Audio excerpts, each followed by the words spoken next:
And one of the gifts of the real estate industry is that we have the opportunity to be in a place that challenges us to consistently grow and improve.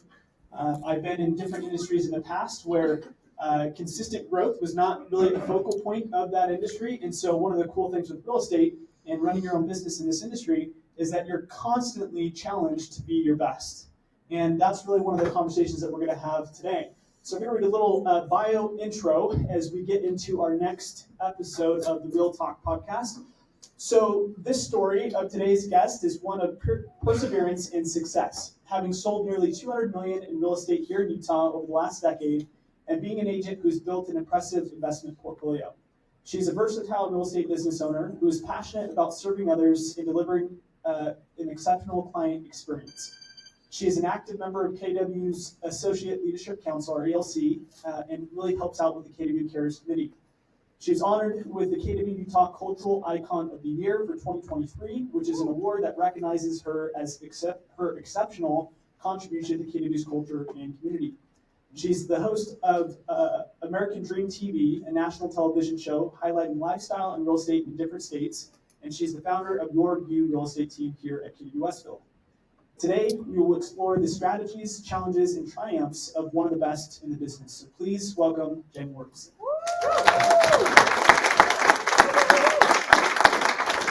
Okay, that sounds like I'm super cool.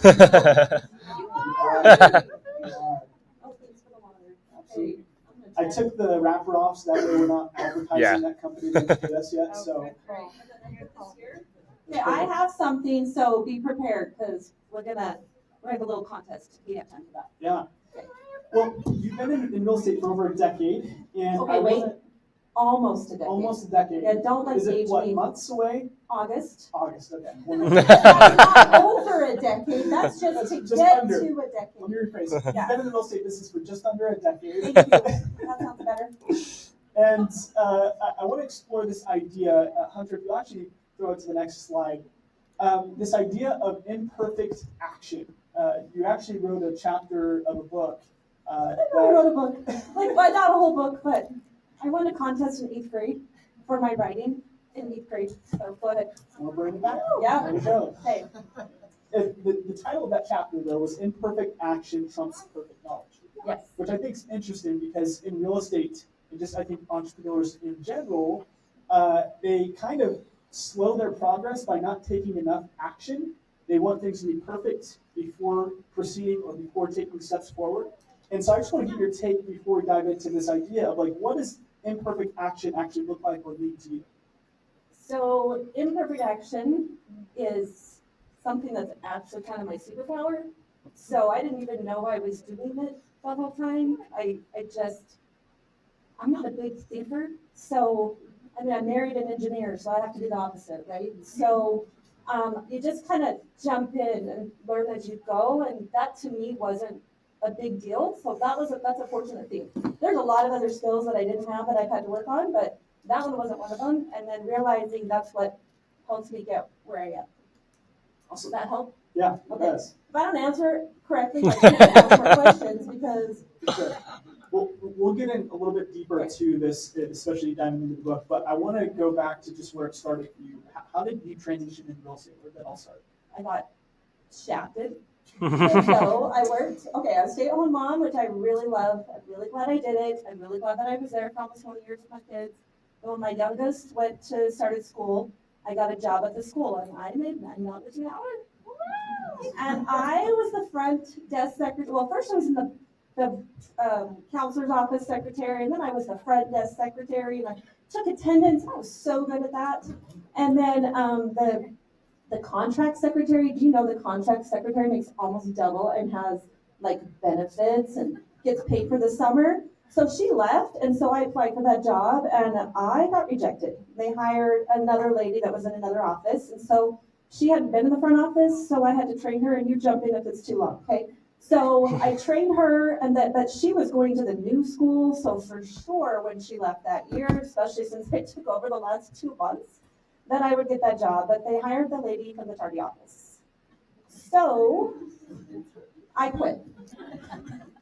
because there was like no opportunity. And so then I cried for like a year, got my real estate license. I mean, didn't even think I'd pass the test, but I finally did. I mean, I did. I passed on the first try, but it took me like years to get through it to think I could pass it. How's that? Awesome. Hey. Well, let's stay here for a second. So, where did real estate come into the picture? What sparked that? My dad, after he retired, does real estate. I mean, he still has his license. He's an old lady. But it was just kind of a little bit on the side. But during that time, I would send Popeyes out for my dad and thought, oh, well, maybe I could get my license. And then I'm like, well, no, it takes too much time away from your kids. So it started and stopped and started and stopped. And then after I got shafted, I finished it. So, okay. Now, fast forward, right, 9.8 years later, right? Thank you, yes. And you up to this point have sold close to $200 million of real estate. Close to, not quite. Which is an amazing feat. One of your peak years, you sold over 70 homes in a 12-month period, which is phenomenal. And so I'm just curious. My goal was one house. Was one house a year. Per year? Yeah. That was my goal when I got my license. Because that's all I thought I could do. And I'm curious, where did the breakthrough happen? Where did you start thinking, I can actually do way more than I thought I was capable of in this industry? It didn't. That's it.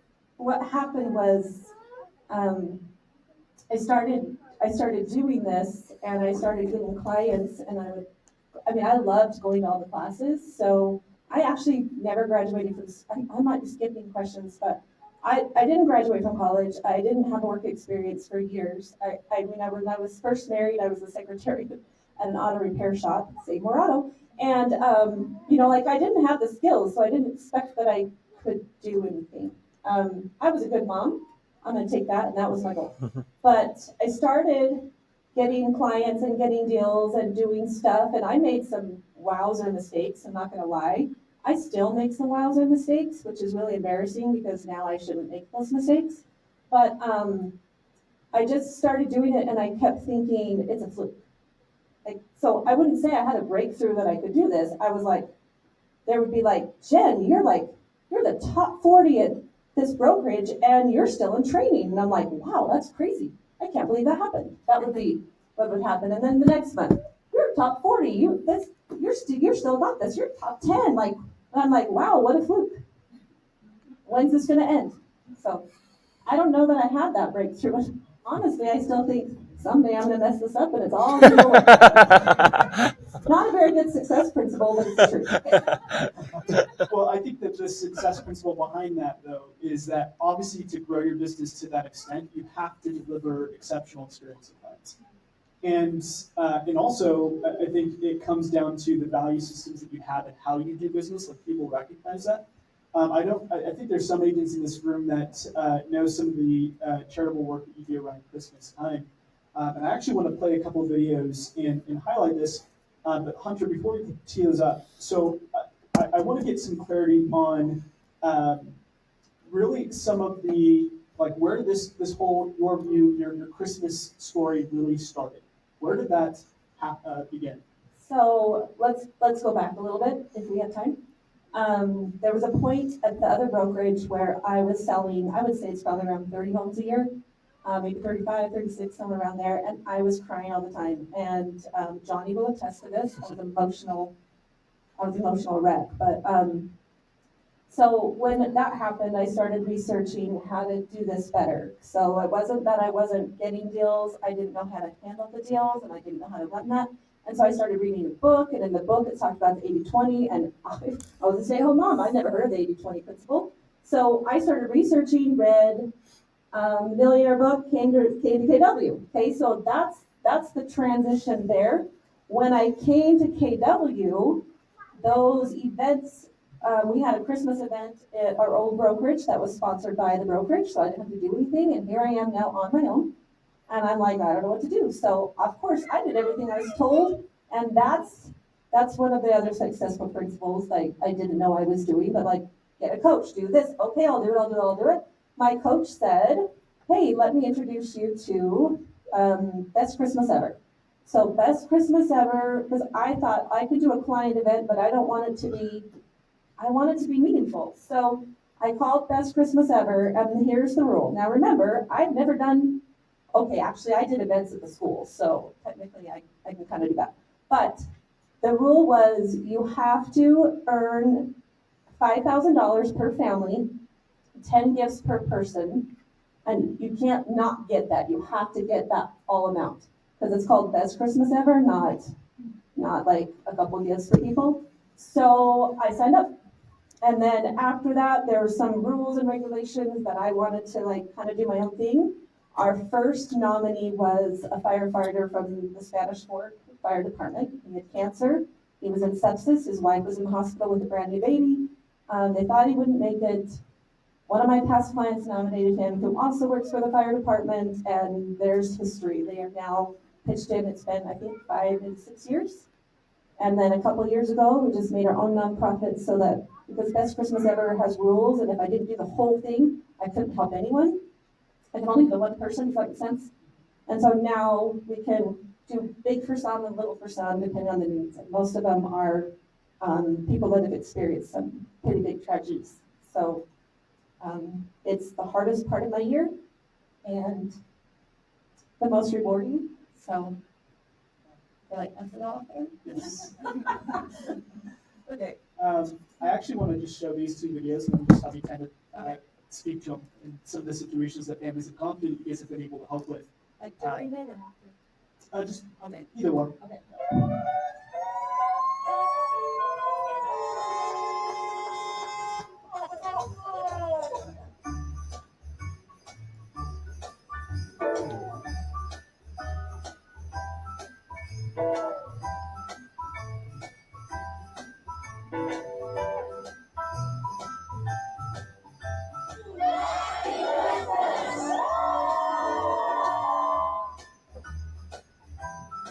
And as we're also playing this next video, I just want you to think, when you ask clients, what do you think of when it comes to real estate agents? Is this what they have in mind?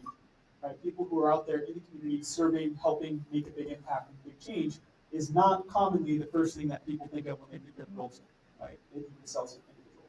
So I think this is one of those things going back to where's the secret sauce that you may or may not recognize is the service impact-oriented way of you doing business is probably a lot of the fuel source for your business. This was last year.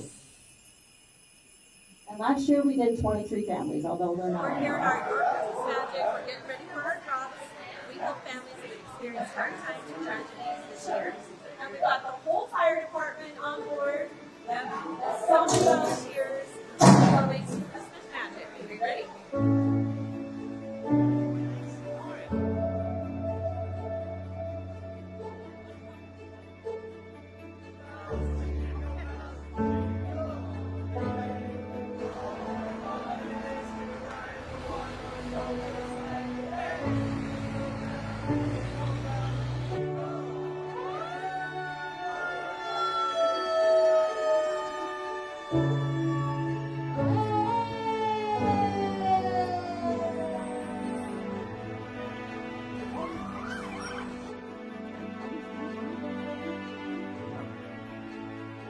That Santa has now done this for free for 5 years.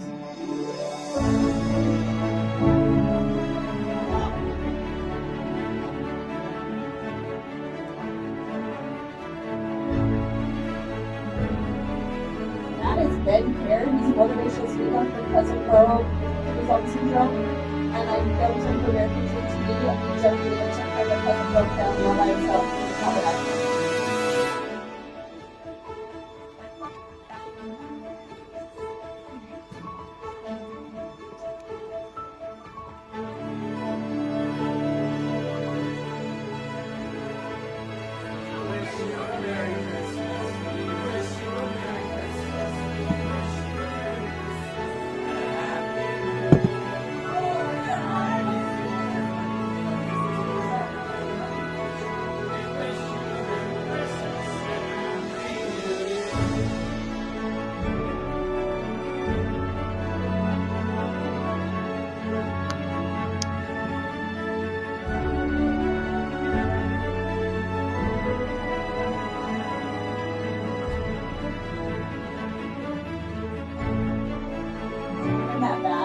gotta wait for her.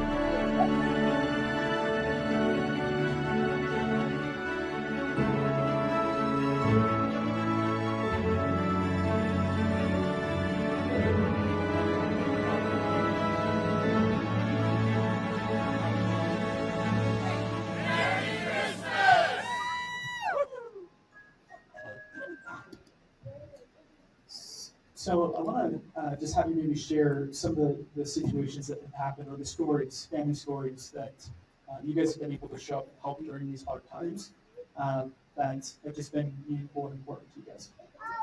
So, like I said, so we set out for nominations. Most of the families that we take on have experienced tragedies, and some of them are really hard. Usually, there's deaths or illnesses.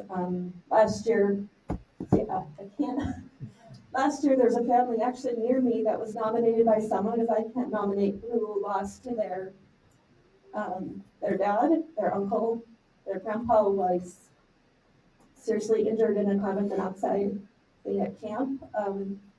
We took on her family, and then they're all actually going to our Airbnb at the end of the month so they can regroup with all of their families. So usually there's stories like that. We have one where you saw the car.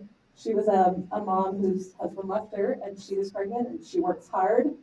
And so every year, like, she calls, and they all become part of like this big fun family, that they pitch in. But she needed a car, like she couldn't even get to work, and the lender had one that it's going to sell for more, and discounted it so we could fit it in. So just, I mean, a lot of heartbreaking stories, but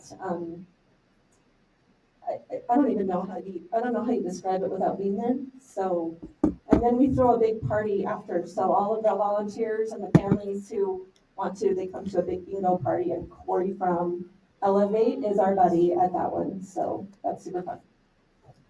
Awesome. And the reason why I wanted to highlight this is because this is, again, one of those things where you don't typically think of this as something that can amplify your business, right? In the reality is, there's this quote that if you help enough other people get what they want in life, you end up with everything that you want or need. And I think that is a big foundational piece of your business is service, it's impact, it's helping other people. But even if it doesn't help your business, like, who would have thought over a decade ago, under a decade ago, that I would be running a nonprofit? Like, back then, my husband, we called him Brian the Budget Man, because he had to follow us around and make sure we didn't spend too much money, and people made jokes about sending him with people on trips so they didn't spend too much. And we would sit out on the side of the road and sell potatoes to make some money. So, like, to be able to, like, go and use the skills that we've learned in this one and create a nonprofit, well, that's imperfect action all the way around. Like, I just signed up not knowing what I was doing or how to get it done, and you just get it done. You figure it out. Yeah, and that's really what I want to hit on is this idea that, whether it's a nonprofit or maybe it's a different lead generation strategy that you're using in your business, the reality is people often wait too long to take massive action. And there's actually this quote by Seth Godin, and it says, if you wait until you are ready, it's almost certainly too late. Jeff Bezos talks about it in another way. He says you usually have to take action with only having 60 to 70% of the knowledge or of the understanding of what you need to have accomplished. The rest will come over time, but if you're trying to wait till you have 90 or 100% of the answers, again, you might be behind the eight ball, you're too late, or you're not going to take the action because you might not get to that full 100% of the knowledge. You will never have all the knowledge. Like, you never, like, every real estate deal is different. Every client is different. Every transaction is different. You never have the knowledge. And if you wait until you knew everything, hey, that's a really good quote. But one of my favorites is, you have to suck at something or you'll never be good at anything. Not quite as elegant, but it's true. Like, you have to suck somewhere. And I think that plays, you also talked about in this chapter, the 80-20 principle. I know we kind of hit on that a little bit, but how important has that been when it comes to causing success? Is you don't need to take perfect action, but you do have to get clarity around what's the top 20%, right? What's most important right now to take action on. So just maybe share how that 80-20 rule has impacted your business. So I'll say it really fast. When I came here bawling over 30 deals, I didn't bawl when I hit the 70 something deals, whatever it was. Like I wasn't crying, I still had some free time. And it's not perfect. When I came and made this first hire, I brought someone from the other brokerage with me because that's where I was comfortable. And Johnny was like, yeah, go ahead and hire him. And then like within 6 months she left. It was kind of rough. He came to me and he said, I knew that wasn't the right hire for you, but I knew you wouldn't make the leap without it. But it's taught me how to let go of some things, and it's given me some free time. It's helped me prioritize a few more things. I would never have been able to do this nonprofit running the way that I was on doing it all by myself. I never would have been able to do that. And even with this nonprofit, I now have we have a board. What in the world am I doing with that? Jenny McGowan, who's the firefighter, first one, her sister, is on it. We can't do it alone. What transition, when you transitioned to KW, what do you feel like was one of the biggest pieces that you implemented in your business that helped you to grow? So going from 30 to 70, right, over a couple of year time period, what caused that leap? That's a good question. That wasn't on your list. Okay, what caused that growth would be here's the success principles, if I can remember. But here's what they are. Number one, I gotta say this. Okay, when I left the other brokerage, I was number 9 in the whole entire state. Okay, and the whole state. Now, I don't even think I'm number 9 in 2 of the KWs right here. So when I left there, I was told that if I left, I would be a small fish in a big pond. Let that sink in for a minute. So when I left, I said, well, that's exactly why I need to go. So I think the idea of the success of changing that is I thought that I had reached the max where I was. I was doing crazy numbers with selling 30, right? And then I get here and there's people selling 150 all by themselves. Those are numbers I'd never thought about. So my belief system was much lower.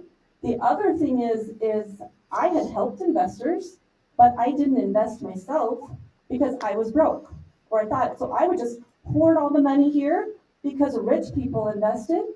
I didn't realize that most of them became rich because they invested. And I came here and we teach those principles here. So there's a whole lot. Number one, belief. Number one, two, surrounding yourself with people who extend you. What's the word for that? Challenge. Yeah, that challenge you. You can't be comfortable. If you're comfortable, you're not growing. Yeah, love it. That's awesome. I think if we look at this idea of imperfect action, one of the strategies is really just saying what's the most important thing that can make everything else easier or unnecessary, right? That's from the book, The One Thing. And so when we get clarity around what's most important, what's going to move our business forward, it's about saying, I've got to take action now, right? How many of you were at KW Family Reunion earlier this year? Now, Mel Robbins talked about the strategy, right? The 5, 4, 3, 2, 1, go. What is it called? 5? It's 5, 4. 5 second rule. The 5 second rule. Oh, yeah. It's 5 minute rule. It's not 5 minutes, is it? 5 minutes, you're screwed. That's a lot more. The 5 second rule. And in reality, it's about how do you take massive action as quickly as possible. And so one of the last questions that I have for you as we wrap up with this is just ultimately, if you look at what you're wanting to accomplish, what legacy do you want your real estate business to leave when you're done with this space? My real estate business? Real estate business, personal. It's a merge of the two. I would say I want my real estate business, I want to be known for caring more about them, which I do. I want to be known for hard work and ethics and all of that, and never ever taking into that, which I don't feel like I have a problem with that. I want to be known as giver. So whether or not what Christmas Magic brings in money or not, I think that's one of the most important things I could do. But I wouldn't have been able to do it without the skills that I had developed over the time. So, did that answer that question? Yeah. Okay, good. Are there any questions I didn't ask that I should have? Yeah. Nope, but I do want to do something with you. Yeah. Okay. All right. So Mel Robbins' 5 second rule. I love that. Read the book. planned everything, started exercising again because just to teach you know, I used to be 115 pounds and now I'm not. After a decade of driving in the car and eating donuts. So I started that. But I want to say some of the things I don't write books. I don't speak in castles normally. I don't host TV shows. Like I'm not ready and I actually am pretty bad at it to be honest. But I'm getting better. And so what I've done is I brought two of the books. So there's a book, well I brought two books. So I want you to think right now of one thing that you have not done that you should have done.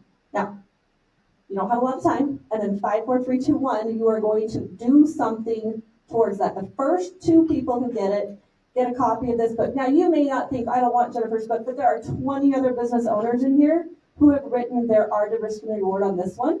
And this one, this paper copy is a book that isn't published yet because they tried something and they haven't made it yet. So it's not done, but I'm going to give you a copy of both of those. So think to yourself, what is something in your business that you should have done, someone you should have followed up, someone you're putting off? Ready, go. You're done? You're done? Wait, who's done? Rob is done, and okay, I've got Rob, and what's your name? Yeah. Amy, I saw her hand, I saw Rob's hand, and that hand. But I'll get another book. Okay, here's a copy of this book. What did you do? Well, I just needed to reach out to Adrienne. She's reached out. We haven't followed up that. Rob, what did you do? Oh, what did just now to get this? No, you have to do something. You have to like follow up or do something. Okay. Who did something that they have been putting off? I quickly texted, asked them that hadn't